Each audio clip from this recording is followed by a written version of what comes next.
Hello, everybody, and welcome back to another MLPAU. We are back again with the Chaos Virus. So, we did two other parts on this already, so if you haven't seen those, you should probably go check them out first before watching this one, or else you might be ultimately confused. So, yeah, it's been a while since we covered this series, so we're back again. We're going to cover Chapter 3 today, so we're just going to throw... We're just gonna jump right on in. Okay, Chaos Virus. Friendship is chaotic.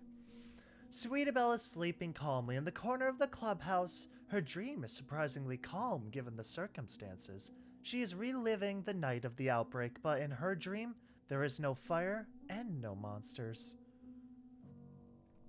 Her and her friends are sitting and playing a game, just as they were before the fire broke out not so long ago. There are small details that are incorrect, but Sweetie isn't attentive enough to notice most of them. Better be careful. I'm only 2 turns away from winning if you two aren't careful. Don't be so sure, Sweetie. A sly smile crosses the yellow filly's face. The moment hangs in the air as suddenly Skidaloo turns and stares at Sweetie, unblinking. Why didn't you tell us? What do you mean? Her eyes dart back as she remembers what is hidden under the back of her mane. Both of her friends turn and stare at her, but something changes after she blinks. As her eyes open once more, she is met with a ghastly sight. Applebloom and Skidaloo both are staring at her with the blacked-out eyes oozing an odd substance. This dream has turned into a nightmare. Sweetie lets out a blood-curdling shriek. She tumbles backwards and lands in the pile on the bedroom floor. She is consumed by panic as she digs her hooves into the floorboards, trying to push herself as far away as possible from the scene. She is caught off guard when she goes sliding off the edge of the floor and begins to freefall. The world around her shifts and turns. Before she can process what is happening, she is surrounded by the outlines of thousands of the monsters all watching her fall through the void. She is not yours to torment. Luna coming in clutch? A question mark? A very familiar voice booms across the void as the dreamscape shifts and Sweetie lands very softly in what appears to be the front yard of Carousel Boutique.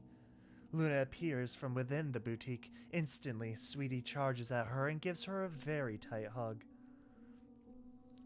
You're safe now, my little pony. Oh, thank you, Princess Luna. I will always protect my subjects when they need me. Can you help me and my friends? We are separated from Twilight and the others, and we don't know where to go that's safe. Sadly, I am currently unable to help you outside of your dreams, but I can give you the power to protect them. Sweetie looks puzzled at Luna's words. She isn't sure of what to think. Her eyes dart back once more, hoping that what she has hidden won't be an issue. But after a few moments, she steps back and stands as bravely as she can manage. She puts on a strong, determined expression. I'll do anything to protect my friends. If there's something I can do to protect them, then I'll do it. You are very brave, young filly. But I must warn you, this is a decision that cannot be reversed. She pauses for a moment to internally debate. But her eyes glint with determination. Will it protect my friends? Yes, it will help you keep them safe from the monsters. Then I want to do it. Are you gonna ask what this quote-unquote will do, Sweetie Belle? Let's use some brain cells here. Let's just fact check everything that's going on here. You know, we're just jumping the gun right now. We don't even know what Luna's offering, and what Luna, just offer your whatever powers you're offering to Sweetie Belle to those she's trying to protect. Instead. Like, why put it on Sweetie Belle when you can just literally give the power for them to protect themselves? A few moments pass as Luna mumbles something under her breath, but then she casts a spell which engulfs Sweetie in a magical orb. While in the orb, Sweetie is cloaked in magic. While this happens, a searing burning pain flares from within her, focused on the back of her head. Sweetie is encased in the black substance that her body absorbs. Her eyes fill with black before returning to normal. After a few more moments, in the orb she is released and lands on all four hooves, feeling the same as before. You now will have the strength to defend your friends when danger comes. Are you sure I will really be able to protect them? I'm only a filly. The only one questioning your strength, Sweetie Belle, is you. I'll do my best, Princess. I promise. Now then, you need to awaken before it is too late. You may be in more danger than you realize. She turns and begins walking back into the boutique. As Luna walks away, Sweetie noticed something odd. The Princess of the Night left a trail of black inky hoof prints wherever she went. Just as the door of the boutique shut, the dream around her faded, and slowly she began to awaken.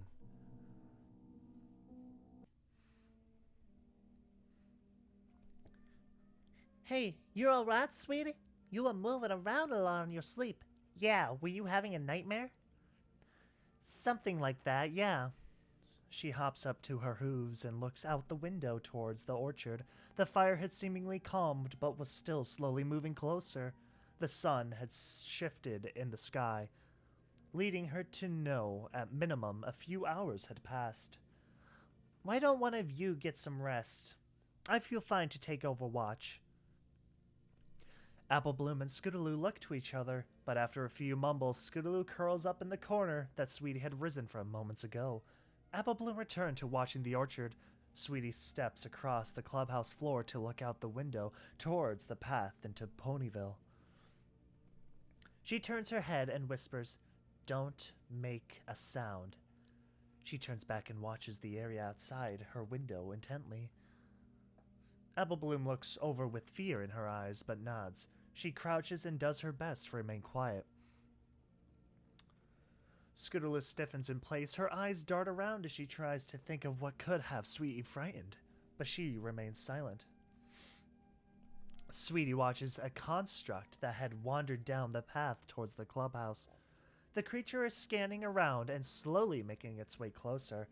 There is a silence that blankets the clubhouse as she waits, hoping the creature will turn and leave. The massive construct swings its head high and locks eyes with Sweetie. For a moment, the creature stares straight through the young filly. Then suddenly, another construct lurches from the tree cover and latches onto the head of the first. Sweetie ducks beneath the window in fear. After a series of snaps and loud screeches of pain, another blanket of silence falls over the interior of the clubhouse. After a period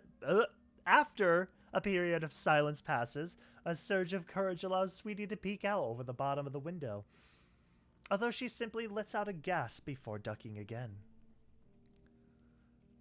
After another period of silence, she speaks once more. I don't see it anymore. We should be safe for now. Apple Bloom lets out a sigh of relief, and then returns to her window watching the orchard. Scootaloo, after letting out the breath she had been holding in, she lays her head against the floor and attempts to drift off to sleep. The trio of fillies fall back into the things they were doing before, Sweetie and Apple Bloom watching the path and orchard respectively, Scootaloo trying her best to get some rest in the corner, curled into a ball hoping this all is a bad dream.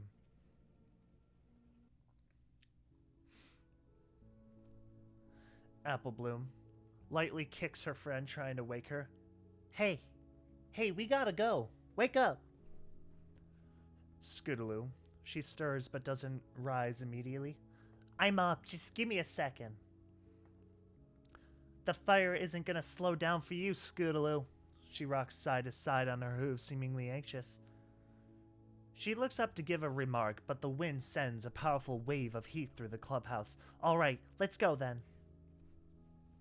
The fire had moved very close to the clubhouse as the flames were swaying dangerously close to the tree that held the CMC. They make their way out of the small room and each say their goodbyes to the beloved building. A few moments pass before the flames at last reach it. Your sister stored the camping stuff in a shed not far from here, right? Is camping out and just waiting really our best option? Unless you have some magical solution that can get rid of those monsters that took my family, then this is the best shot. I'm with Applebloom on this one. If Princess Twilight couldn't stop them, what chance do we stand?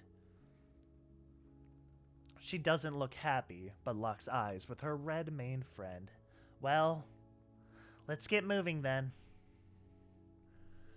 The young trio make their way around the fire line and carefully walk through the charred orchard. After a few minutes of walking, they arrive at a shed. Applebloom kicks through the locks on the door and proceeds to rummage through the shed's small interior. She tosses out a few different things. After a few more moments of rummaging, she steps back and takes inventory of what she has gathered. We'll share a tent, safer if we are together. There's some fire-starting gear in this bag, along with enough food and water for a weekend trip. Where should we go, though? A town is definite, no. But we don't want to go too far in case someone comes looking for us. How about the far side of the farm? Isn't there a cave near the edge of the farm? The three friends discussed for a few more minutes, but ultimately decided on camping out in the cave at the edge of the Apple family's farm property. They divide out the gear and begin the few-hour journey traveling through the numerous neatly aligned trees that were unaffected by the fires. How long are we gonna wait out here? I know we can't go into town, but what happens when we run out of food and water? Sweetie has a point. She pauses and thinks for a moment. Plus, if someone comes looking for us, how will they know where we went? Applebloom stops and bucks one of the many apple trees around them, causing a few apples to fall. A creek runs near the cave for fresh water, and as far as others finding us, I left a note at the shed. They move on in relative silence. After a half hour passes, they hear rustling in nearby bushes. The trio freeze at the sound and simply hope that it's some regular wildlife. The bushes rustle once more, and from them appears a raccoon. It looks over at the three fillies, but continues on its way, snatching an apple as it goes. They continue on their way to the cave. It would be another couple of hours of walking, but they get their relative safety for their efforts. Each member of the CMC was having a range of thoughts as they trotted along, although they did so in silence.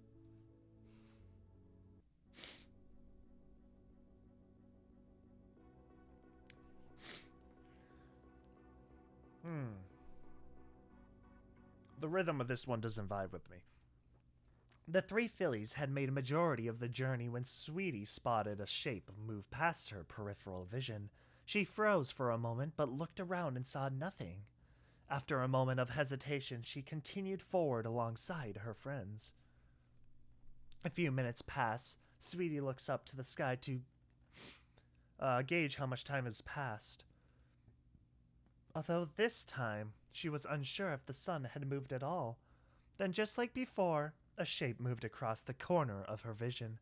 She scans the area once again, but sees nothing out of place. Once more, she continues moving forward. Either of you feel like we're not alone out here? She taps her hooves against the grassy ground nervously. Applebloom turns and looks around, scanning the immediate area. Probably just your nerves, sweetie. If one of those monsters was out here, we'd know. Nothing out here but animals taking advantage of unattended orchard. She doesn't even turn to look back and sounds annoyed. Against her better judgment, she continues. A feeling has been brewing in her that something dangerous is close, like a sixth sense being triggered. Not even a minute later, her eyes spot the shape once more. This time, she saw the shape of a pony. Dash, just out of sight. Sweetie Belle freezes and looks around with slight panic setting in. Okay, I can't be the only one that saw that. Something is following us. What's got you so jumpy? You're acting like... As she turns to look back, she pauses and her eyes filled with surprise. Apple Bloom turns alongside Scootaloo and has the same reaction. Sweetie Belle cautiously turns to find out what is behind her. Well, hello there. Dun dun dun, drama, new character. Hi, who are you? She backs away to the safety of her two friends. Yeah, and what are you doing out here? She gets in front of Sweetie and takes a defensive posture. Start talking, mister, or we'll keep walking. She speaks sharply. Well, well, if it isn't the world-famous Cutie Mark Crusaders. I mean none of you any harm. But if you'd rather me walk in the other direction, you have but to ask. I know it's not easy to trust strangers. That is not how you introduce yourself. When you get asked to start talking on who you are, you say, hi, my name is blah, blah, blah. I'm stuck out here, much like you folks probably are. And quite honestly, you know what? There's monsters everywhere. I think we got strength in numbers type of thing. I know we just met, so this is a very awkward encounter. I get how you feel, but like, where's the humanity? You know? Sweetie couldn't shake the feeling that this random stallion was dangerous, but his intentions didn't seem malicious, so she looked to her friends for approval. Apple Bloom and Scootaloo looked cautious, but not against this mystery pony. Scootaloo had a look of genuine concern for Sweetie. Feel free to tell me to take a hike, but you three look like you could do with some company that isn't some mystery monster. Well, if you wanted to cause trouble, you would have already. But if you try anything, don't think we won't leave you alone again. She has a stern look on her face. What do you think? Should we trust him? She turns and looks at Sweetie with soft eyes. He stands and wears a sly smile as he awaits approval of his approval of his presence. I'm sorry, that said masterpiece. For some reason, you start reading, your brain just formulates its own little world. Still, this character hella sus, and these three need to learn how to talk to strangers better. She buries the feeling of danger and gives a shallow nod to her friends. You're welcome to walk along with us, but don't lag behind. We won't slow down for you. Just keep a healthy distance until we get where we are going. Got it? You're the boss. Happy to answer any questions you have about me. His smile shifts to a smirk for a few moments. Hella sus. Super sus. What do we call you? You can call me Quill. The three fillies continue along with their newfound company. Sweetie stays close to Scootaloo, feeling safety in her proximity. Apple Bloom watches Quill closely, but doesn't say anything. The group continues on their path quietly. The CMC and Quill arrive at the cave in a little less than an hour of travel. Quill is still near silent. The CMC put all the gear they were carrying in one spot before the three fillies turn in unison to their quiet companion. Expecting something in particular? His sly smile was the same as it had been when he found them. If you plan to stick around, then let's set some ground rules. She and Sweetie are huddled close together with the orange filly, defending her still uneasy friend. We're camping out here for a few days. If you choose to stay, then you're gonna have to make your own spa. We cover our needs, and you cover yours. We don't know you, and therefore we aren't gonna trust you on just your word. Ah, yes, stranger danger. Isn't that the old saying? I respect your caution, but I can assure you, if I wanted to cause any trouble, I would have done so already. His dark green eyes focus on Sweetie as he finishes speaking. This guy's super sus. He comes out of nowhere in the middle of a hiking trip. Yeah, that's sus. That's so sus. You said earlier you'd happily leave if we asked. Don't give us a reason. Simple enough, isn't it? The three friends slowly began working on setting up their campsite. Quill simply sits a few feet away, quietly watching. His gaze falls upon Sweetie several times before one of the others catches his attention, but each time he slowly drifts his attention back to Sweetie. Stranger danger!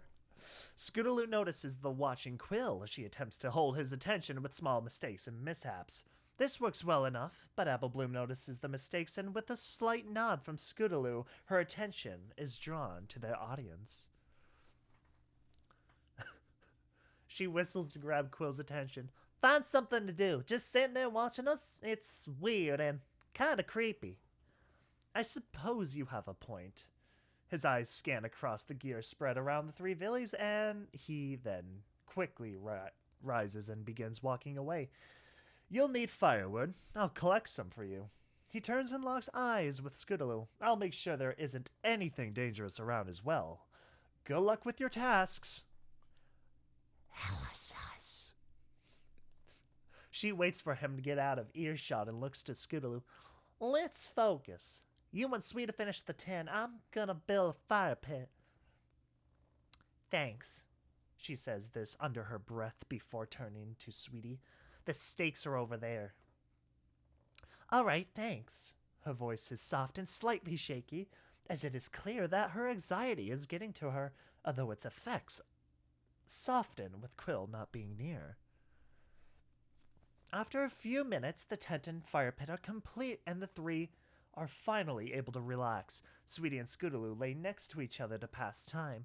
Sweetie finds comfort being so close to someone so dear to her. Scootaloo allows her friend to rest against her. She knows Sweetie needs safety and comfort, which she does her best to provide. How adorable! By the way, I have not read this chapter yet, so I don't know what's going to happen. I'm going into this completely blind like I do with all of my AUs. Apple Bloom keeps herself busy. She focuses on taking inventory and moving everything into the tent. They all wait in relative silence. Quill would return eventually, and with it the sense of uneasiness that follows him. Yeah, no, I don't trust some random Quill guy. I'm gonna call him Quilbert. Then CMC are resting quietly. Scootaloo and Sweetie are held together, finding comfort in each other's closeness. Apple Bloom is organizing the last of their gear inside the tent. They are all happy. Quill is out of sight, but also waiting for him to return with the firewood.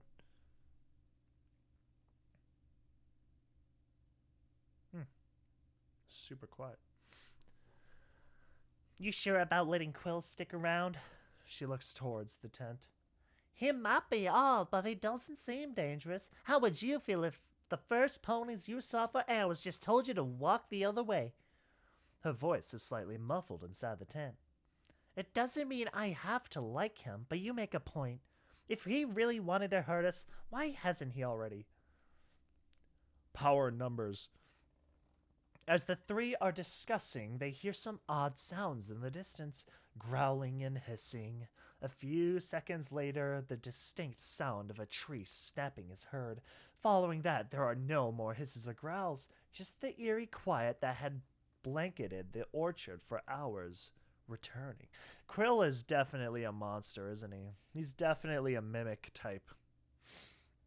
The three fillies go quiet, each wondering what had happened out among the rows of apple trees.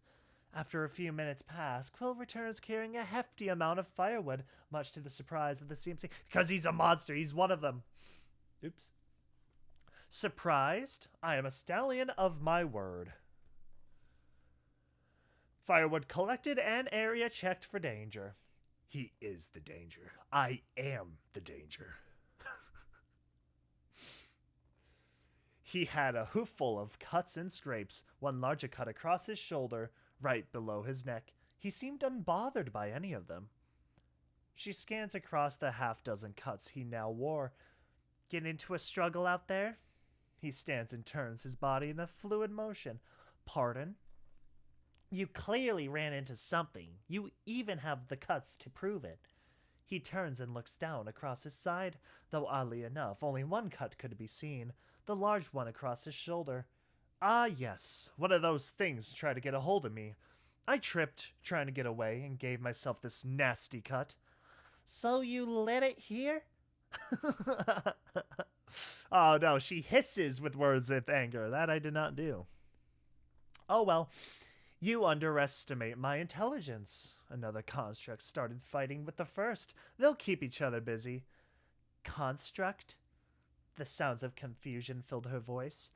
His voice wavers for a moment before his calm demeanor returns. I call them constructs. They aren't like me or you. Some force must have built them. Therefore, constructs. She has a questioning look in her eyes. I still don't trust you, but you did bring firewood, so you can stay at least for the night. There's a lot of shade being thrown around here. Scootaloo looks out towards the cave's opening, but much to her surprise, the world outside hadn't gotten any darker. Quill noticed the surprised look in her eyes, but turned to start a fire for himself and his 3 traveling companions. Been paying attention, young one. The sky is stuck. No more sunsets or starry nights. He gets a small fire started and monitors it closely, feeding it with fuel. But that means, the words catch in her throat, sun and moon have been stuck in the sky like that since things took a turn for the worse. The princesses must just be too busy cleaning up the mess. Applebloom appears from inside the tent, eyes glazed with realization. Regardless, we'll need rest if we are gonna have any chance. Quill passes control of the fire over to Applebloom. He retires over to a spot in the cave about half a dozen feet away and lies down facing away from the CMC. Scootaloo and Sweetie both get into the tent, cuddled close together, trying their best to rest as Applebloom takes first watch.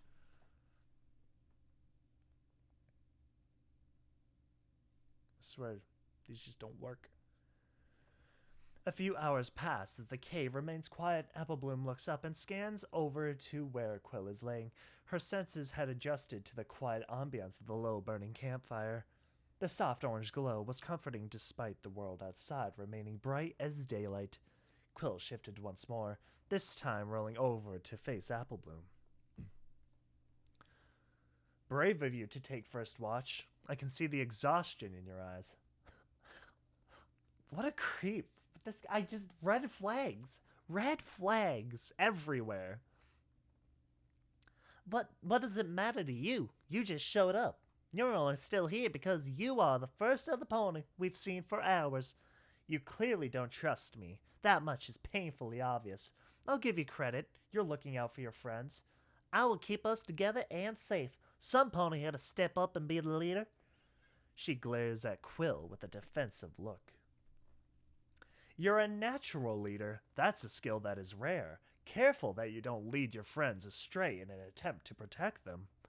His tone was cold but calculated. It was clear he was being genuine. Applebloom's eyes flicker with recognition. His words carried no malicious intent. Yeah, I won't walk them into danger. You're underestimating me now. You're capable of great things, Applebloom. Don't hold yourself back. Creep is just... who the hell is this guy? Applebloom falters for a moment, unsure of how to take Quill's words. Why are you giving advice to some pony you hardly know? He goes to speak, but pauses and thinks for a moment. I am not heartless. I wish only for the best for you and your friends. It's up to you how my words affect you. Applebloom scans his face intently, searching for any signs of deceit. So you're truly only trying to guide me in the right direction? She sounds unsure. I simply wish to give you some advice that can help you see your family again. That is all. Well, she pauses and internally debates her next words. Thanks, I think. You're odd, but I reckon that's not reason enough to treat you like a villain. It's good that you do not lock someone into a predefined box based on first impressions. He gives a small smile. I do sincerely hope you find your family. With that, he turns and rolls over to face away from her once again. As their conversation came to a close, she added some fuel to the fire. Quill was quiet just a few feet away. She allowed herself to fall into thought. Her opinion of Quill hadn't truly changed, but she no longer saw him as a potential threat. She justified this logic with the fact that he had done nothing but help thus far. Within the tent, Scootaloo and Sweetie were cuddled close together. How sweet! The duo was resting peacefully. Scootaloo began to stir. For years, she had been pushing down strong feelings for her unicorn friend. Apple Bloom would often tease her over said feelings. Saucy. Scootaloo slowly stirred until she was awake. Sweetie had shifted closer as they slept, which caused her to pause and smile when she realized, I will keep you safe, if it's the last thing I do. Her voice was a soft whisper as she carefully separated from the white unicorn filly. Sweetie shifted as Scootaloo separated from her. She whimpered softly as the warmth of her companion dissipated. Scootaloo carefully stepped outside of the tent and approached Apple Bloom. Apple Bloom and Scootaloo swapped places with the clearly exhausted Earth Pony, allowing her friend to take over watch as she retired to the tent. Scootaloo watched the flames of the fire dance in the sweet air of the cave. The scent of apples had drifted in from the orchard. Apple Bloom entered the tent and curled up opposite where Sweetie was still slumbering. In a matter of minutes, she too was fast asleep. Scootaloo kept an eye on Quill, but mainly focused on the sway of the campfire. Despite the bright sunlight bleeding in from the outside, the cave was oddly cozy. My ears! Nope. It's a beast.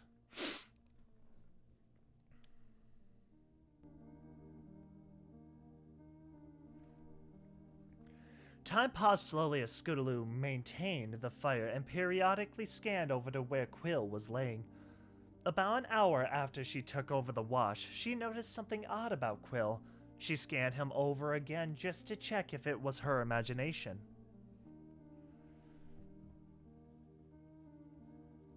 Scootaloo mumbles to herself, no way his cuts healed that fast. Quill turns his head slightly to speak in Scootaloo's direction. You're very perceptive. Most wouldn't have noticed. Her eyes widen slightly as she realizes he isn't asleep. Well, explain it then. How did they heal so quickly? Are you even sure you even want a real answer? You've been trying to get rid of me since I found you three. You're trying to protect your friends from someone who could be a threat.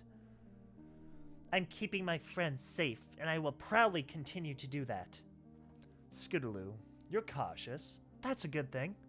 But don't let that caution turn into paranoia.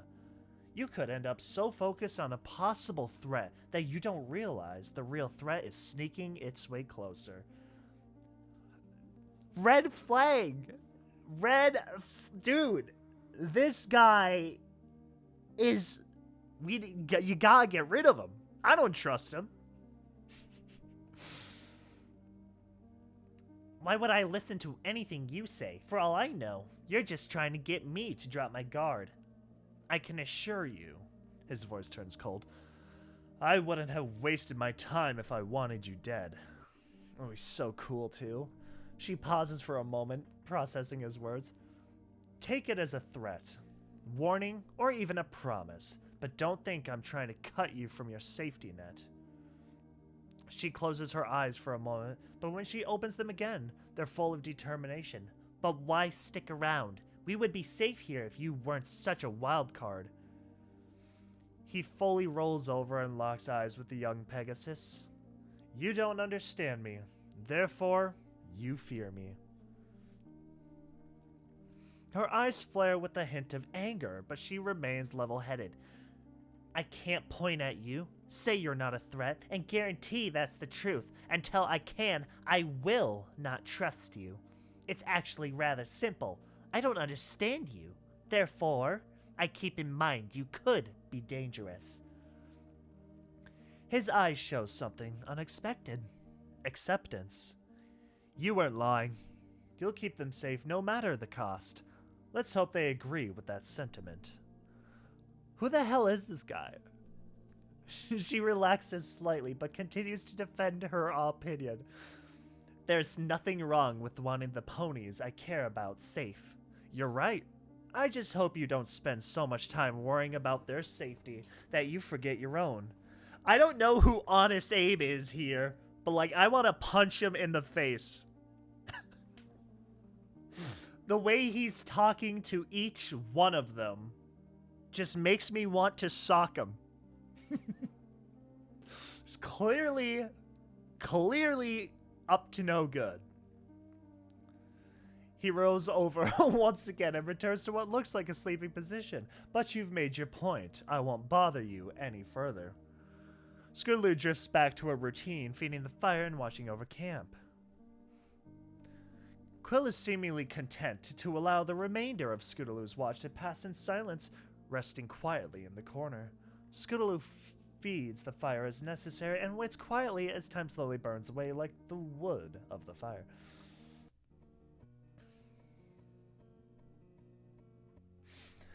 Sweetie Belle awakens after many hours of peaceful rest. She spots Apple Bloom opposite of her, clearly in deep sleep.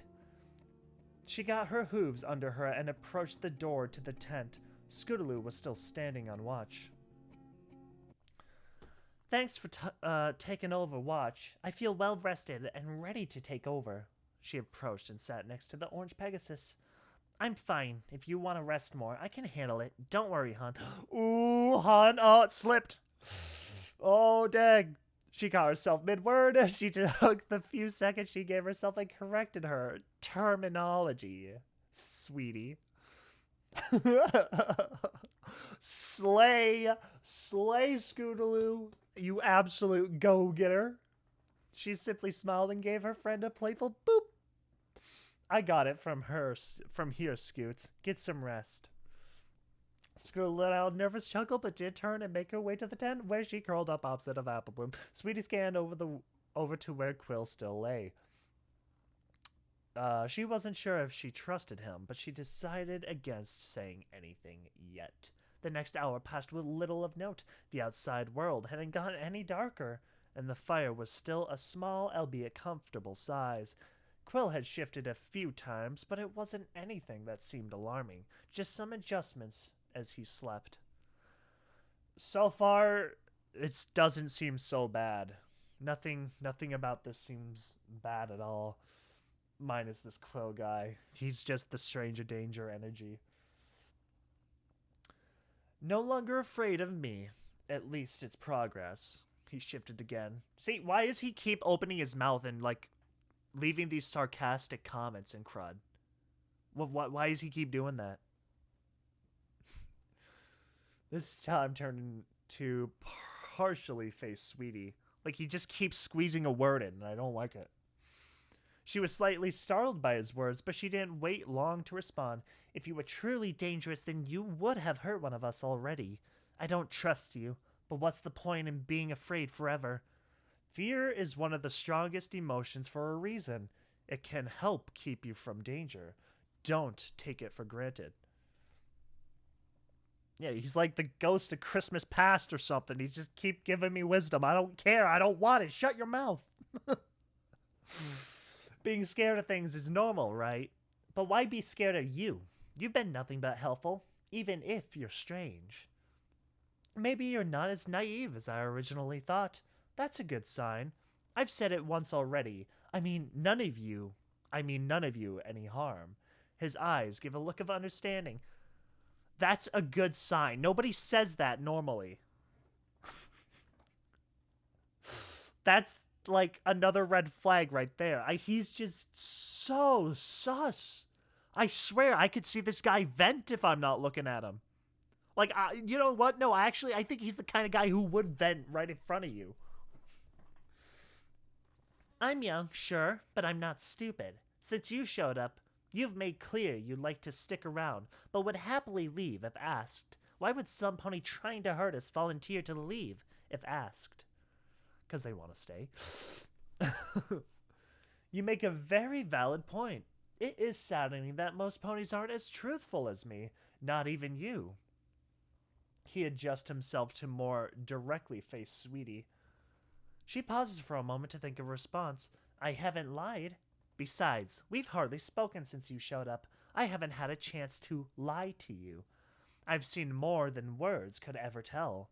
Like that nasty bite hidden under the back of your mane, not to mention that special gift of yours. Okay, so he's got cheat codes. Okay. Her eyes widen and an expression of fear spreads across her face. How do you... His sly smile shifts slightly.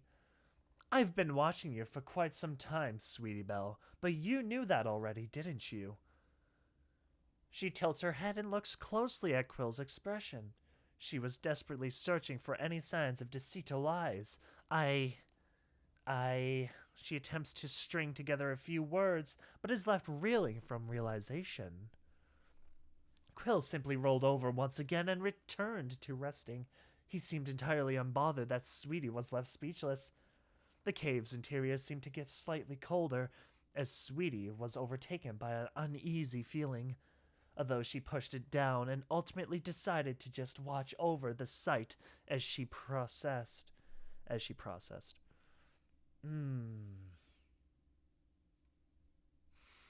Sus. The susometer's off the charts. You've been awarded one sussy Baka coin, the new form of Bitcoin. Baka coin. Oh, I hate it. Oh, that's so freaking cringe. Oh, I'm my own enemy. Oh, the misery. Ah, it hurts. Alright, so Sweetie remained quiet, but a sense of fear was slowly building in her. She felt uneasy every time her gaze landed on Quill, who was quiet a few feet away. After some time had passed, Applebloom stirred awake and also woke Scootaloo. They both joined Sweetie around the campfire. We're safe here, but how long is that gonna last? We need to have a plan to find every pony else, but... She lowered her voice so only her friends could hear.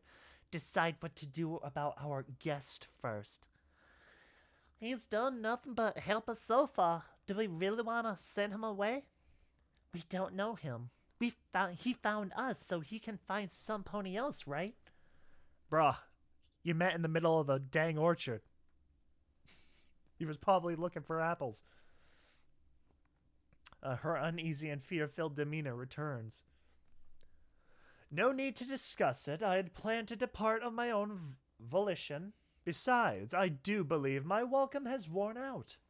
He rolls over and rises to his hooves in a quick motion. Where you gonna go? Anywhere but here as far as I'm concerned. Focus on finding your friends. I can make it on my own. Can you three? We are capable of more than you think, Quill. You most certainly are. Little more was said before. Just as abruptly as he had arrived hours ago, Quill departed from the group and disappeared among the rows of apple trees. Each member of the CMC had different feelings about his departure, but each accepted it. They began to discuss what would come next. Even if we plan on looking for Twilight and the others, we'll need energy. You two go get some water from the stream. I'll go collect some apples for breakfast. We'll meet back here after and get ready to head back into town. Sweetie Belle had felt a weight lifted without Quill's presence on her conscience. I hope we don't run into more of those monsters. We'll be safer if we find the others, so it's a risk we need to take. The world outside was the same as it had been when they set up their small camp, but they all began to ready themselves for their tasks. Sweetie and Scootaloo gathered the few small containers they had to collect water, and Applebloom collected her small saddlebag from the back of the tent.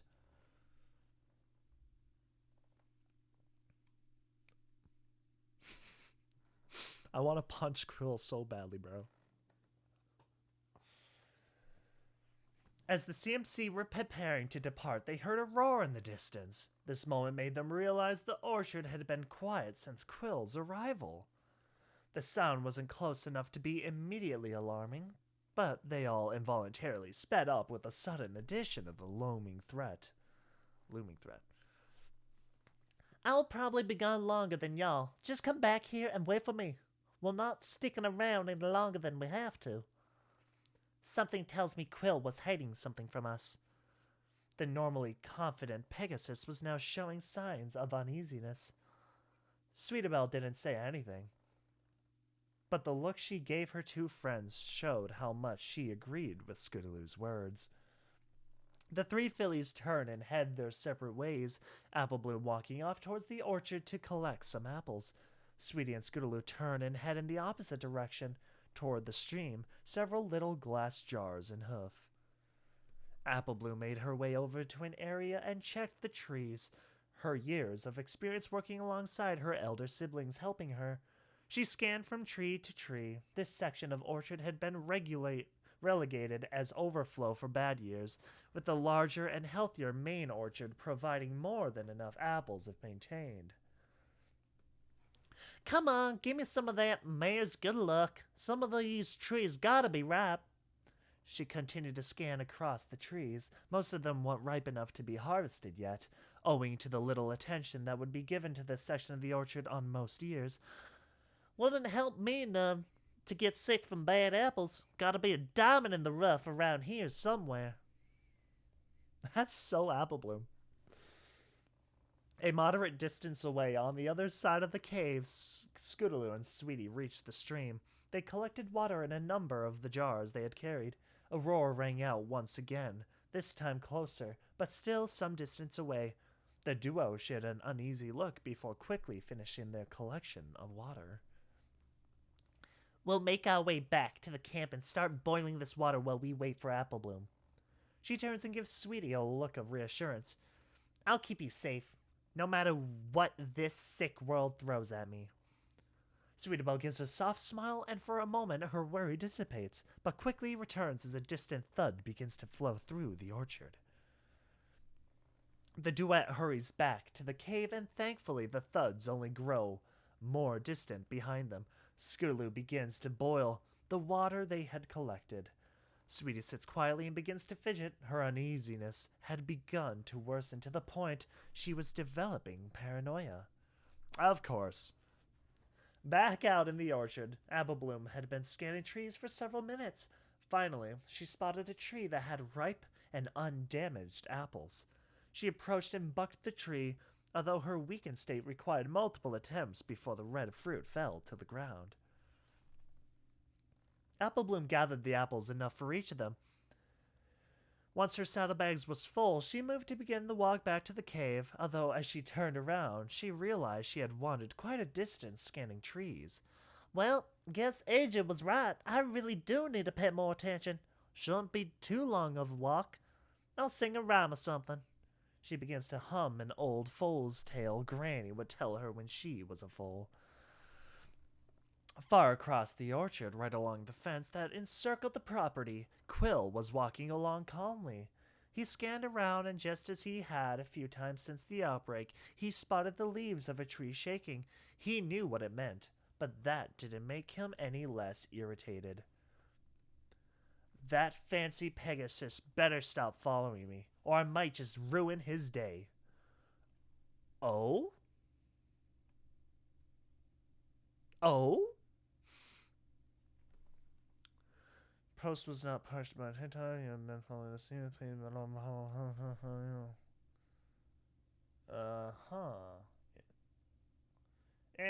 This is probably right. As Applebloom is making her way back to camp, she spots something odd. A Pegasus sitting alone and writing in a notebook. These dudes are all so nonchalant about everything. The Pegasus is wearing a white lab coat and goggles. They turn their attention as the filly approaches. Well, hello there, little one. Don't mind me, just taking some notes. Me and my friends are trying to get back into town safely. Could you help us? Sorry, we can't help you. Doctor's orders. Rather abruptly, the Pegasus takes off and begins to fly away. You're seriously gonna leave Philly out here all alone? Despite her efforts, the Pegasus had flown away as she finished her words. Who are these people? Who are these ponies, bro? This is not how you treat people. Back at the cave, Scootaloo and Sweetie were quietly finishing up boiling the last of the water. Sweetie's paranoia had only grown as she couldn't shake the feeling that danger was very close.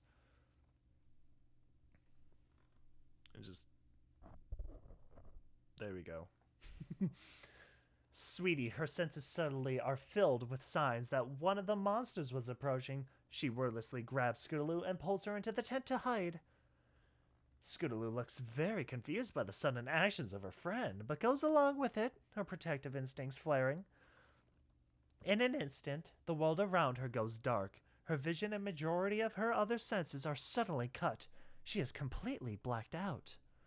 Sweetie feels as if she is suddenly in a dream surrounded by darkness, although there are slight whispers from the black void around her.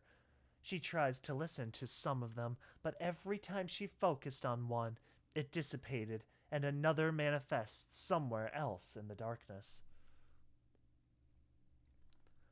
She wandered through the darkness for what felt like a couple minutes. Every time a whisper was becoming clear, it shifted away, until she found one that was suddenly clear, and it was the voice of someone she didn't expect. Luna.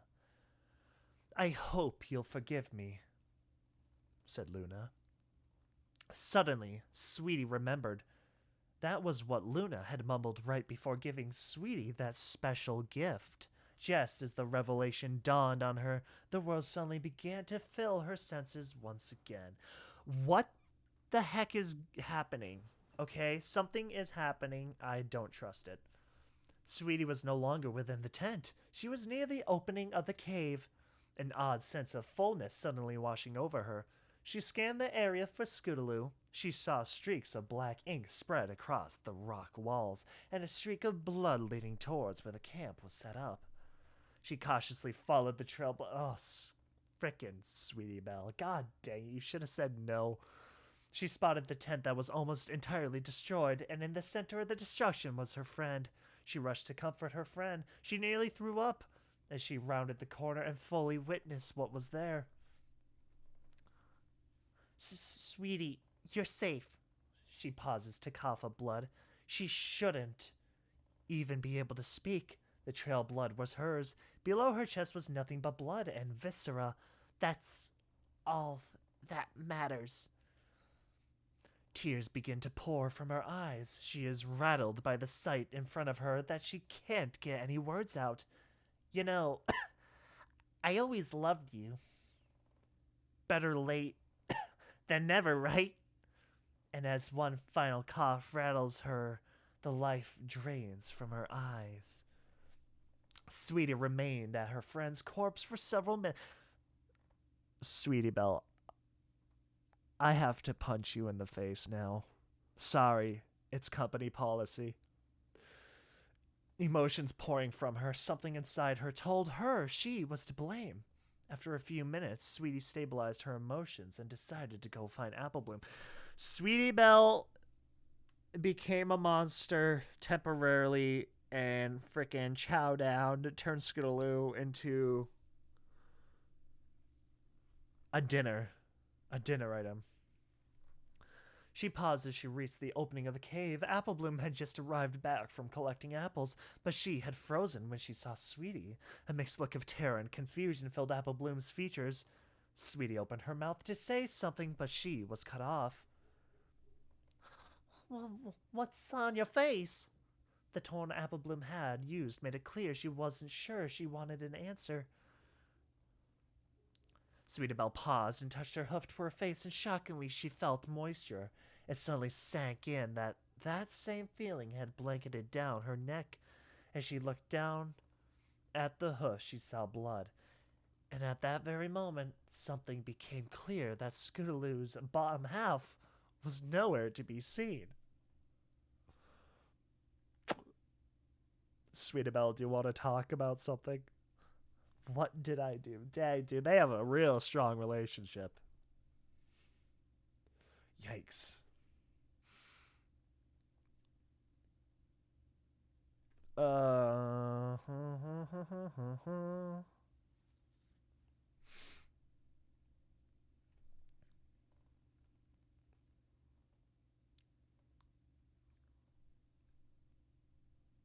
Sorry, I'm just reading these.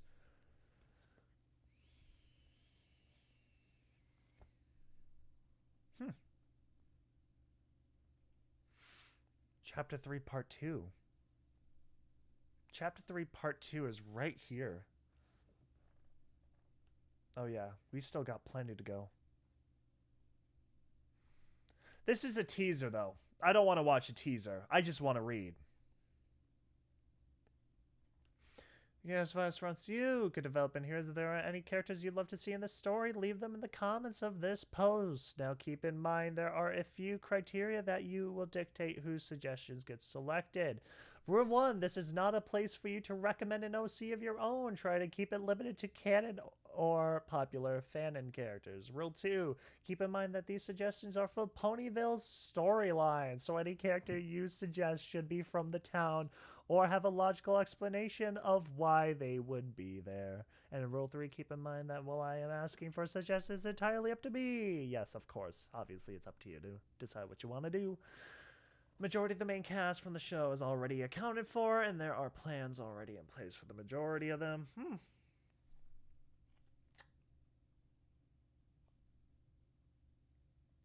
Huh. God, I wanted to say Colgate, but I don't remember. Go back! You don't go forward without me.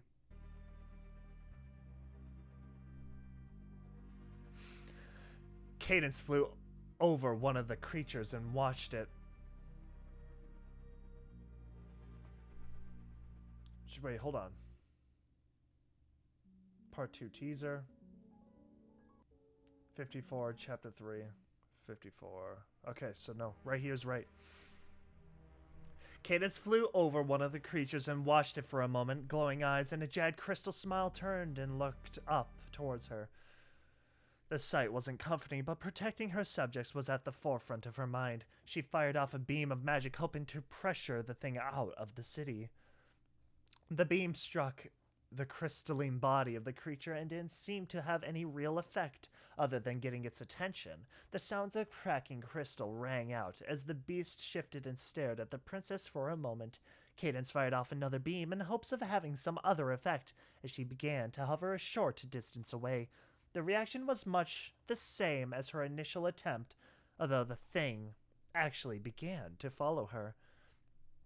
The second creature soon followed the first. They both seemed oddly drawn to the princess. She decided to use this to her advantage. She began to lead the two monsters out towards the magical barrier that protected the Crystal City from the frozen north. She mumbles to herself as she slowly makes progress. Magic doesn't bother you, huh? Let's see how you handle being frozen in place. Ooh, we got a liner right there. Cadence with the liners. The creatures are slow, but their focus entirely on Cadence as she leads. Shining Armor had gathered the guard and made his way to assist, leading the threats out of the city. Well, how'd they get in the city, Shining Armor? Although upon seeing the two monsters following Cadence, he shifted his focus to assisting any crystal ponies that had been caught in the initial rampage.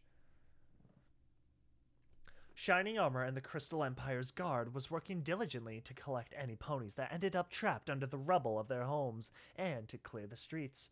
Cadence had been slowly making progress, and the two creatures following her were nearing the magical barrier. Suddenly, the sound of crystal being broken filled the air as a cacophony. One of the 4 pillars that holds the crystal castle upright had been attacked. The third creature had made its way to the crystal castle and was repeatedly ramming against one of the pillars. A few seconds later, the pillar completely shattered. Shining Armor froze in the street as the castle momentarily rocked from the instability. Cadence also froze, hovering in place for a moment as she panicked. Her instincts to protect her daughter overrided her instincts to protect her subjects, and she took off towards the castle. Oh, it's all over. Cadence, you sacrificed everybody. Oh, man. She flew with a haste that was rarely seen from the Princess of Love. Shining Armor watched as his wife repeatedly passed overhead. One word was said under the breath of both parents. Flurry heart! Yeah, let's go flurry! Man, I bet Flurry would like be an excellent ice cream shop employee. I think I think Flurry Heart could put Dairy Queen and everything like that to shame.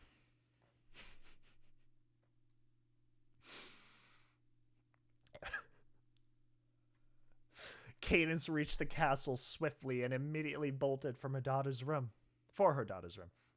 She found Flurry Heart sitting on her bed with a puzzled expression. Oh, it's not conscious enough yet. It doesn't understand. How adorable.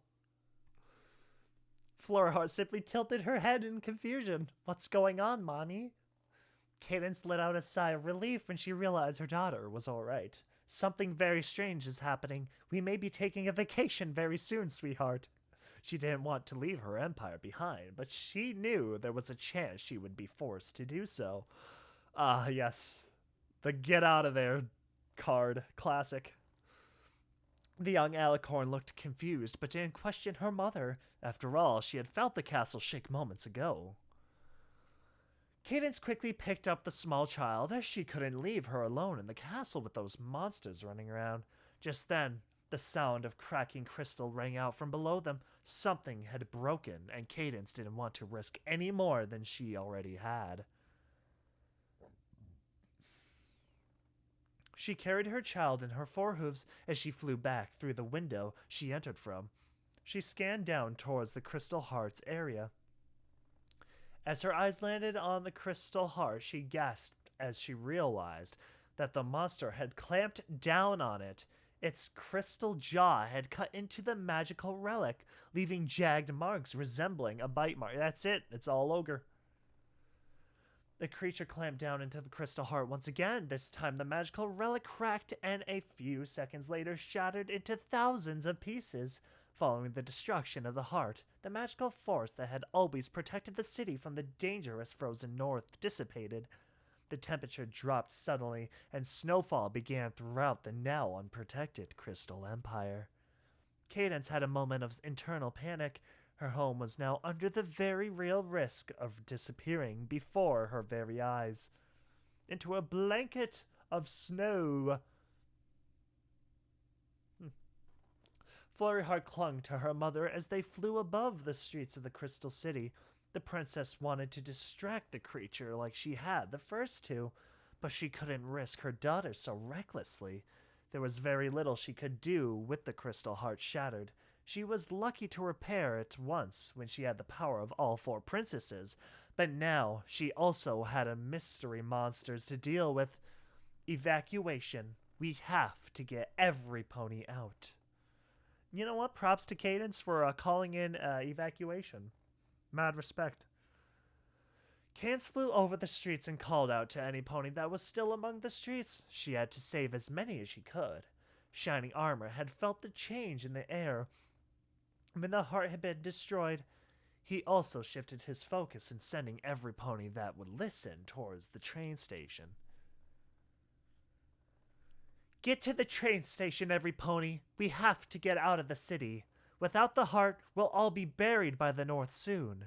The princess's voice reigned over the now snowy streets.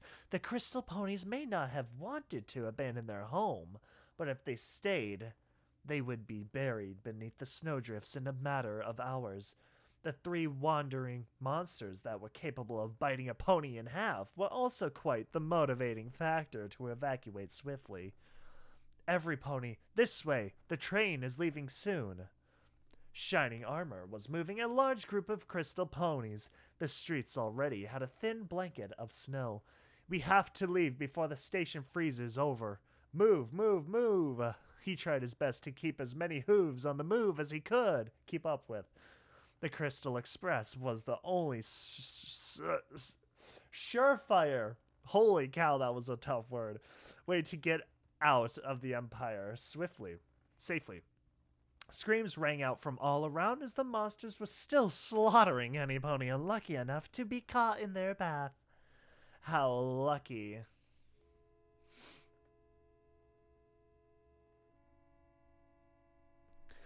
Ponies sprinted towards the train station in a panic. They all wanted a spot, and they would shove past any pony else to get it. Cadence and Shining Armor tried to keep them all calm, but it's all they could manage to keep so many ponies moving. Cadence flew ahead and opened all the doors on the Crystal Express. The conductor was trying to start the train's boiler as quickly as he could manage.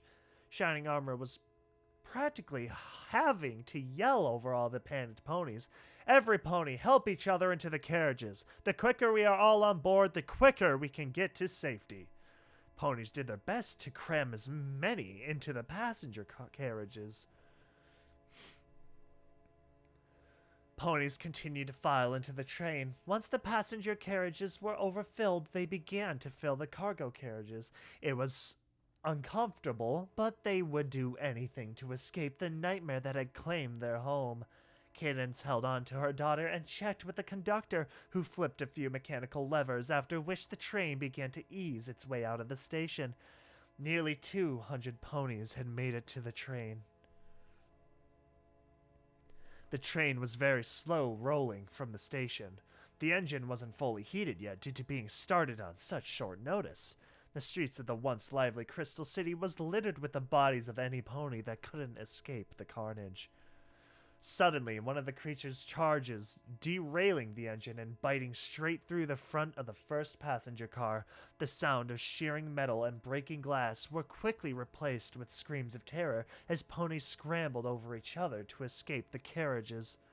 Cadence instinctively takes flight to protect her daughter. Trying to fly south would be risky, but she could tell she was running out of options. Shining Armor narrowly slipped out of one of the carriages among the dozens of others that were trampling through each other to escape the monster that was devouring the carriages, and any ponies unlucky enough to still be trapped. He knew that the only option he had left was to take shelter inside the Crystal Castle. The monster was shearing the roofs from each carriage. As it made its way down the train, the snow turned red from the shower of blood left after each bite. Shining Armor took off towards the castle. He wanted to help save more ponies from the monster, but with the only guaranteed way out of the Empire destroyed, even if he saved some from the jaws of the monster now, he would eventually slip up and get them killed, or they would succumb to the cold and die, a slow, painful death as they slowly froze over. Freezing to death actually isn't that bad. I'm just saying, if you have the option to burn alive or freeze to death, go with the freezing option. Because at that point, eventually you stop actually feeling it. Unlike fire, you'll feel that. You'll feel that the whole way through. Might be quicker, though. But more painful. So, I mean, I guess take your poison. Cadence also took off towards the castle. At least she could catch her breath and decide what to do next in relative safety there. Many ponies scattered in various directions as they fled from the station. They were consumed by fear, and self-preservation told them a death by freezing would be a mercy compared to being devoured. The one monster remained focused on clearing any living ponies still trapped in the train. The second was nearby chasing those that chose to flee. The third creature wasn't near the station. Only 3 of them, huh? Ooh, classic soundtrack.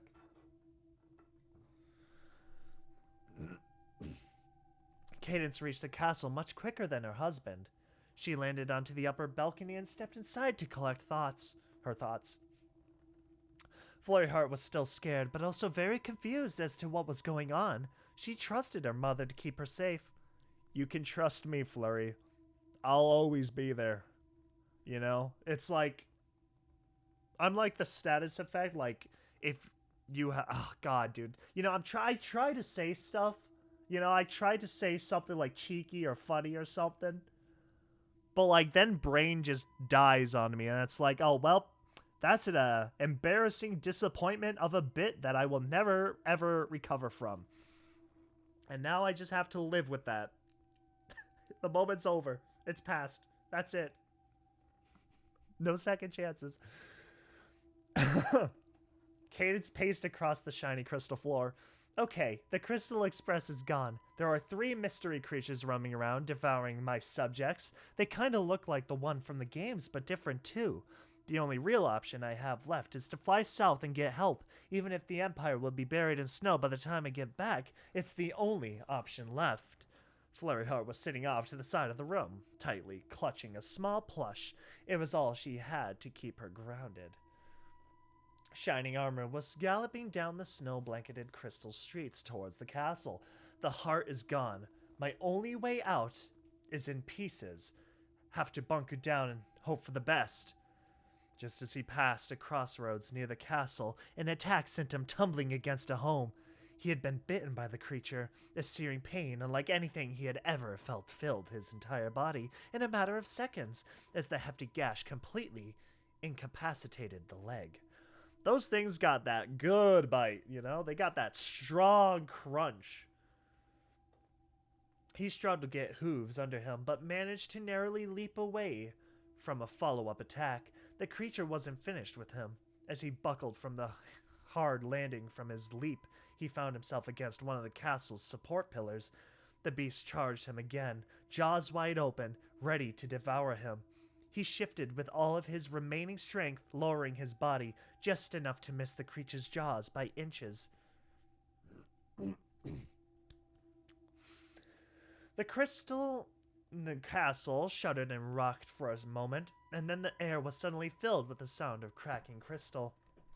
And then the entire castle began to slowly shift. A second support had been destroyed, and the castle was going to come crashing down in the city. Cadence freezes for a moment as she feels the floor beneath her shift. She collects her child and pauses to make sure it isn't her imagination. When the room only shifts further, it becomes glaringly clear that the castle is leaning. It may be a slow fall, but the building was going down. Flurryheart held on to her mother tightly. Things were now beginning to slide across the floor. What architect designed that castle in the first place, might I ask? Because that seems like a horrible design choice. She made her way over to the open window she entered through. She hated seeing the place she called home crumble like this, but even she wasn't strong enough to fix the entire crystal castle. So she took flight and hovered just outside. The snow was falling heavily now. It was difficult for her to stay in the air, but she could do little more than watch the shocking sight before her. The castle was slowly falling towards the streets below, her mind frozen in place as she processed that her entire life had fallen apart in less than an hour. Time seemed to slow as the massive castle made contact with the ground. The air was filled with a cacophony of crystals. Shattering and shockwave of air was sent out via the impact. The entire Crystal Empire had fallen before her very eyes, and now all she could do was look upon the shattered remains of what was once her beautiful home. It only took 3 of those things to destroy everything. So if I'm being completely honest, if it only took 3 of them, you probably deserve to have your empire kind of revoked from you. I'm just saying. You don't really deserve it. Because that's pathetic. The creatures were nowhere to be seen. One had presumably been buried under the rubble, and the other 2 were still chasing ponies near the station. I'm gonna get you. I'm gonna get you. Her husband was invisible among the wreckage.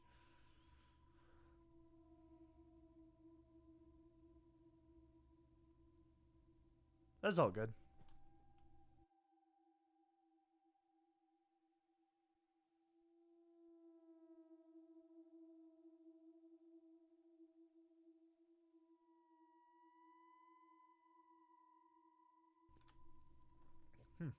Sorry, little drink break. Oh no. I know that sound from anywhere.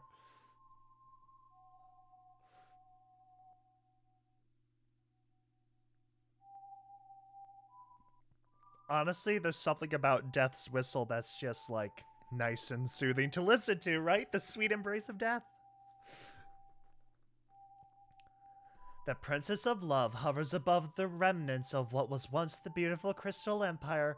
Her home had shattered into thousands of pieces before her very eyes, while every fiber of her being was screaming at her to fly as fast as her wings would carry her. She was frozen in place. Deep inside her mind was the need to know what happened to her husband, the father of their child. Cadence flew down near the remains of the castle and scanned the rubble for signs of any life. She needed to know what happened to her husband, no matter how grim reality would be when she found him. Just a scan. Maybe he's alive. Maybe. Her voice was a soft whisper mixing with the thunderous roar of the snowstorm closing in around her. Her mind was a scattered mess, but she knew south was the only logical way to go, the same direction the castle had fallen. Her eyes scanned frantically across the shards of crystal that now cover the streets as a grim reminder of a fallen empire. She hoped that her eyes would land on some form of answer, a reason that everything had come crashing down around her. Her wings grew heavier with ice. Her mane was becoming layered with snow. She felt shaking rattle through her back. Flurry was shivering violently. The snow was pretty, but the walls of white around her did little to distract her from the cold seeping into her bones. In a single moment, reality struck her with a force greater than ever the storm, even the storm around her, could manage. Her eyes landed upon a white leg jutted out from under a large crystal chunk. It was enough of a sign that she could barely muster any defiance. He was somewhere else, protecting ponies. Yes, that's it. That's the only real option. But then a small and weak voice shocked her back into the moment. Can we go on that vacation now, Mommy? It's really, really cold here. Flurry had wrapped her wings around herself and was shaking wildly. Cadence needed only a moment to scan over her daughter, and near instantly, her motherly instincts, protective instincts, took over, and she flew as fast as her ice-covered wings would carry her. She would bring her daughter to safety, even if it was the last thing she ever did. The Empire faded into the distance as she soared through the walls of the blizzard. All she had to do was keep flying. She couldn't allow herself to stop, even for a second. Flurry Heart clung to her mother. She was so cold, but she finally had stopped shivering. The world around her was nothing but layer upon layer of snow. She knew she should still be freezing, but oddly enough from her core was a very unexpected feeling. Spreading through her, it was calming, and suddenly she felt very tired. She rested her head against her mother as she basked in the feeling. She felt warm again. R.I.P. Flurry. That's rough. Little fact here, children are able to survive, well, never mind, I'm just not going to say anything unless I can fact check myself in the moment, so I'm not going to say anything. Well, you know what, I might as well just talk about it now, right? I already made myself look like a fool, so, if I am correct, if I am remembering correctly, children obviously need more warmth than, like, let's say your average adult. So 20 plus. 20, 40, 50, or whatever. But, freezing temperatures compared to an adult, I believe, if I am correct, a child can bounce back from freezing a lot easier and quicker than, say, an adult probably could. I could be wrong. I'll have to look it up afterwards. But, yeah. Yeah. So maybe there's a chance you can rescue Flurry is basically all I'm trying to say. There might be a chance Flurry could survive, but there is also the chance that they didn't. Cadence is flying as fast as her ice-covered wings would carry her. The princess was running on pure adrenaline now. Protecting her daughter was the only thing pushing her to keep going. The blizzard swirled around her. It was extremely difficult to stay airborne. She had to keep going. But given the, blizzard conditions and stuff, I feel like it's not likely that they are going to make it. Stay airborne. She had to keep going. It didn't matter if she pushed her body past its limits. All that mattered was getting Flurry Heart to safety. That's all that mattered. She could see the cliff's edge in the distance now, the natural border that separated the frozen north from the rest of Equestria. All she had to do was get past that point. Her wings felt heavy. The world seemed too slow. Her eyelids felt like massive weights now.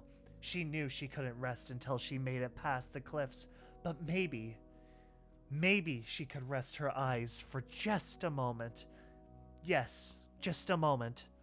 Just as her awareness was fading, she felt something roll off of her back. No way. The sound of bones snapping fills the air. Did she drop Flurry Heart? Did Flurry Heart fall off? No! Flurry Heart groaned as her senses roared back to life. Yes! The air whirling past her made it immediately clear that she was falling.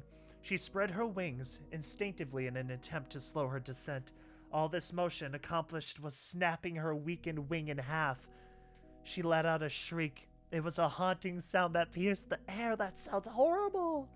The sound of her daughter in distress sliced through the fog, clouding her mind, and Cadence dove through the air with incredible speed. She refused to allow this cruel world to take the only thing she had left. She plummeted through the air towards her now flailing daughter. The ground was getting dangerously close, but she would take the impact if it meant her daughter would live another day.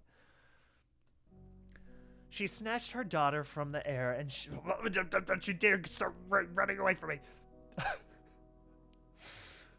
She snatched her daughter from the air and shielded the child with her own body. She tried to level out, but her wings were so weak now that she couldn't. She wrapped her wings around Flurry and braced for impact. A few seconds later, the alicorn's back impacted the rocky cliffside, and she went tumbling downwards towards the pile of snow that accumulated at the base of the sheer wall of the rock. Each impact was hard, and she sustained dozens of cuts and even more bruises. But she kept Flurry safely wrapped in her protection. The duo of mother and daughter landed in the snow with a surprisingly soft thud. It was a rough landing, but not hard. Enough to break any more bones. Cadence was covered in lightly bleeding cuts and quickly darkening bruises. Flurry Heart was bleeding from only one place, the jagged split in her wing. It still throbbed in pain and leaked a trail of blood that stained her feathers crimson. Other than her wing, she was seemingly unharmed from the fall. Oh, Celestia! She was shocked as she began to realize that she hadn't saved her daughter from all the pain. Her mind began swirling with guilt as the reality that she hadn't been able to save anyone today set in.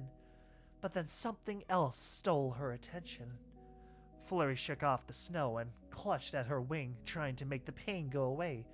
She knew it wasn't going to be that easy, but didn't know what else to do.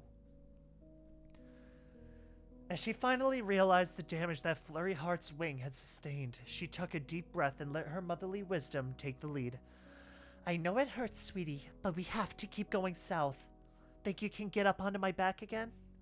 Thankfully, they had just crossed over into northern Equestria. It was a long fall, but now they didn't have a blizzard to deal with, and it was much warmer. Flurry shifted in the snow. It was still chilly enough for snow to exist, but it was a sauna compared to where they had come from. Yeah, I think so. She had a slight stutter due to holding back tears, but she waddled her way over to her mother. She crouched to allow her daughter up onto her back. Flurry struggled for a few seconds, her wings still causing waves of pain, but she made her way onto her mother's back. Can we visit Auntie Twilight? Of course. That's exactly where we'll go, darling. Cadence shook her wings. The ice had thawed enough to fall away from her feathers. Her best chance at getting help was heading for Cloudsdale. It was the closest city, at least, that came to mind after everything she had been through. She took flight gradually, gaining altitude. She was making gentle motions, after all. Both her and her daughter had been through a lot over the past hour. She scanned the area within her line of sight. Cloudsdale had drifted north for this week. On its regular path across central Equestria, it would be a long flight, but she had little choice but to keep going. She could only hope that the rest of Equestria was having a better morning than her. She reached an altitude at which she felt comfortable gliding. She would fly high and alternate gliding to save her energy, the little bit she had left. Flurry simply held onto her mother as they floated through the air. The view was beautiful, despite the pain pulsing from her broken wing. She continued to look down with that trademark filly's wonder in her eyes. She was never afraid of heights. "You'll protect me from the monsters, right, Mommy?" Her voice was soft and sweet. She trusted her mother more than any pony else. But that didn't stop her from wanting to be reassured. "I'll keep you safe. I promise." Dang, dude. How wholesome. Epilogue. My lady, do not assign me such a term. I am above that. Of course, perhaps my theyness is more appropriate. The creature before him fires a glare at one of the nearby constructs, which melts into a puddle before his very eyes. He thought for a moment. He even heard a groan of pain. "I apologize, Discordia."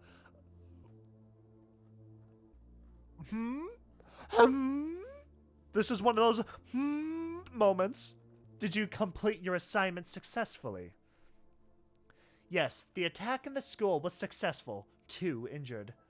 2 less threats. Bravo, Quill. I am pleased with this news. Continue returning with good news, and you might just earn a treat.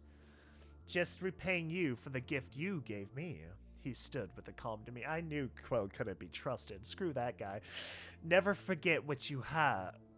Your powers because of me. I am your god. Stay by my side, and you will be rewarded significantly. Kind of hard to run an empire or country when everything's in chaos. What's your goal, Discordia? Journal entry 7825. I've only been here for a few hours. These sorry excuses from monsters have been little more than annoyance. They crumble before me. I have to find what's causing so much chaos. Chaos! Such a shame. My sixth sense only tells me when a dimension is unbalanced. All I need to do is vanquish the source of chaos, and this dimension will begin to equalize. I can only hope that none of this world's inhabitants get in my way. I do hate the look in the eyes of the innocent when I cause collateral damage. Do they not realize if I don't stabilize the balance, they could lose their home? My home was destroyed by the rampant expansion of chaos. I refuse to allow anyone else to suffer such a fate. I will restore balance to this dimension by any means necessary.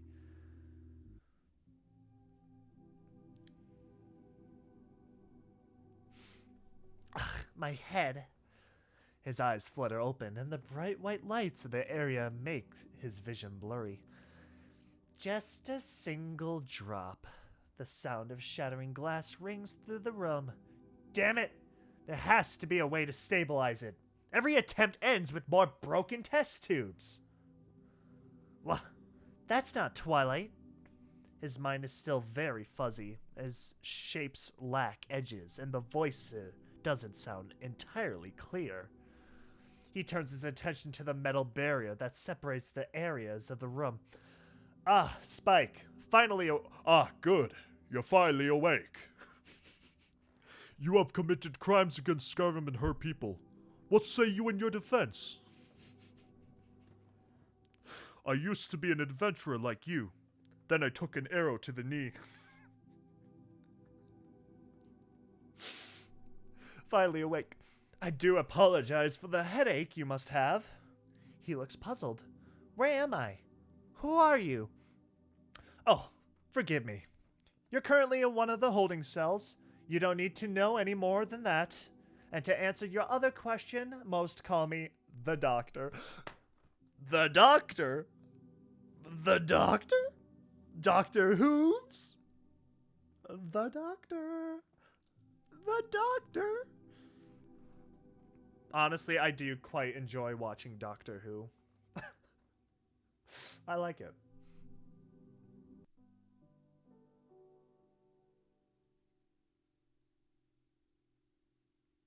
Heck yeah.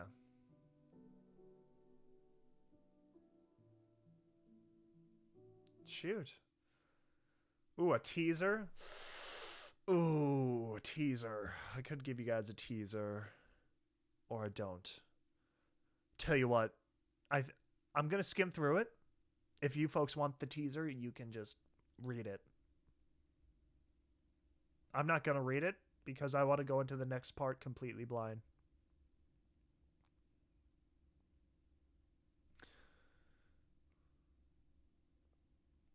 Dang, that's nuts. All right, everybody. Well, that was nuts. Honestly, very interesting. Quill gave me bad vibes. Discordia. Are we up against Fem Discord now? I have questions. I have a lot of questions. I need a lot more answers. So Sweetie Belle is somehow infected, and I guess it's kind of like a werewolf thing or something. But she just munched down on Scootaloo and killed her. Honestly, glad it's not Apple Bloom, so I'll take it. Flurry Heart, poor Flurry though. Poor Flurry broke their wing. As a child, that is going to traumatize you. That's nuts. But yeah, that was chapter 3. Hope you all enjoyed, and as always, I will catch you all in the next one. Thank you for watching, and peace out, folks.